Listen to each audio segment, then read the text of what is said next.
सियावर रामचंद्र की जय।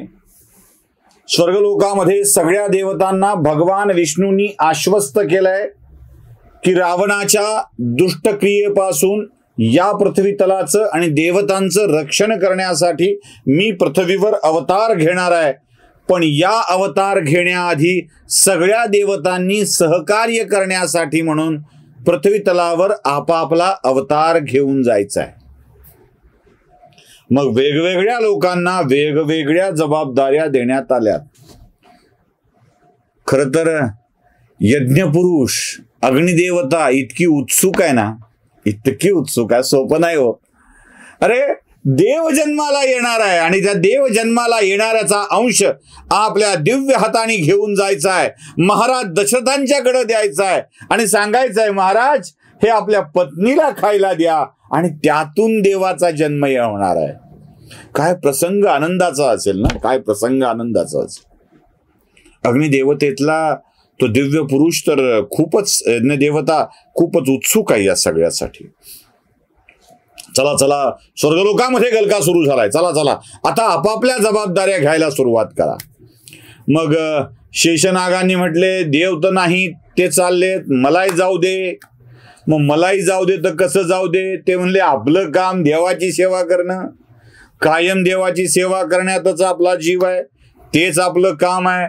मग मी प्रभूंच्या सोबत त्यांचा लहान भाऊ म्हणून जाणार, कायम जिथे देव असतील तिथे जाणार।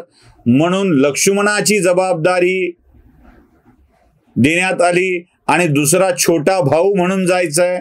भरताची एका भावाची, दुसऱ्या भावाची, शंख चक्र गदा या सगळ्यांनी आपापल्या जबाबदाऱ्या घ्यायचं ठरवलंय आणि पृथ्वीवरती येणार। माता लक्ष्मीला विचारलं काय करणार? त्या म्हणाल्या आपण काही जन्म घेणार नाही। छाछा, आपण काही जन्म घेणार नाही म्हणाल्या, ते देवाचं काम आहे जन्म घेणे। मग देव चाललेत कोणाच्या रक्षणासाठी?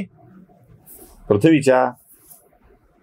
मग या पृथ्वीच्या उदरातूनच माझा जन्म झाला पाहिजे, कारण ज्या पृथ्वीच्या रक्षणासाठी भगवंतांनी अवतार घ्यायचं ठरवलंय त्या पृथ्वीच्या गर्भातली जानकी बनून मी जाईन। आणि कुठे? मिथिलेत महाराज जनकांच्या घरी। माता लक्ष्मीवरती वेगळी जबाबदारी पडलेली आहे, दुसरी बायको करून कसं जमेल? आपली सोबत घेऊन जावं लागतं, जावंच लागतं काही करताना। आता आजकाल बायकांनी लक्षात ठेवा बरं का, मला तुम्हा सगळ्यांना सांगायचंय, लक्षातच ठेवा, आपल्या नवऱ्याच्या हातून काही भव्य दिव्य व्हायचं असेल तर फार प्रश्न न विचारता जा। कशाला चाललात? तुम्हीच गेलं पाहिजे का? दुसऱ्या कोणाला जमणार नाही का? कधी परत येणार? आणखी कोण कोण आहे सोबत? मी आलं तर चालेल का? असे प्रश्न विचारून भंडावून सोडू नका। आपल्या नवऱ्याच्या मदतीला जायचं आहे हे लक्षात ठेवा। रावण सीतेला पळवून नेणार आहे, रावण सीतेला पळवून नेणार आहे हे माता सीतेला म्हणजे महालक्ष्मीला ठाऊक नसेल? होतं। तरीही पृथ्वीला वाचविण्याच्या कामामध्ये आपलं योगदान असलं पाहिजे यासाठी त्या भगवंतांच्या सोबत आल्यात। नवऱ्यासोबत बायकोनं कसं वागावं आणि बायकोसोबत नवऱ्यानं कसं वागावं हे ठरवायला पाहिजे आपलं आपलं। या पुराणातून काय शिकायचं असेल, या कथांच्या मधून काय शिकायचं असेल तर हे शिकावं। आणि बाकीच्या देवतांच्या वरती सुद्धा जबाबदारी येऊन पडलेली आहे। पटापट पटापट मीटिंग बसल्या तो स्वर्गामध्ये।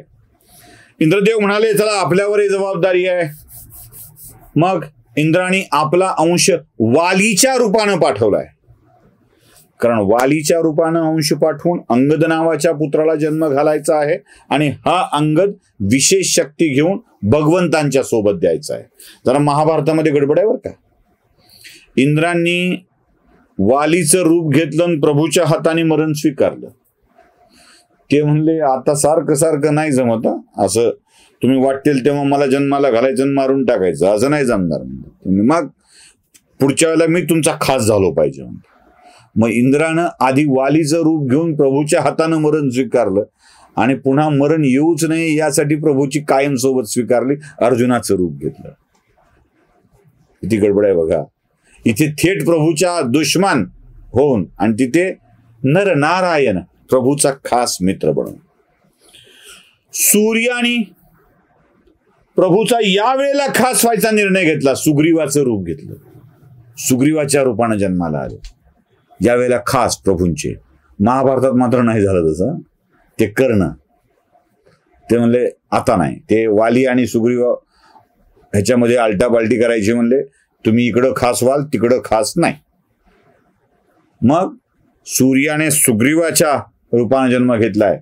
विश्वकर्मानं आपला अंश म्हणून नल या रूपानं जन्माला घातला. विश्वकर्मा तर निर्मित आहे, नल या रूपानं आलेत.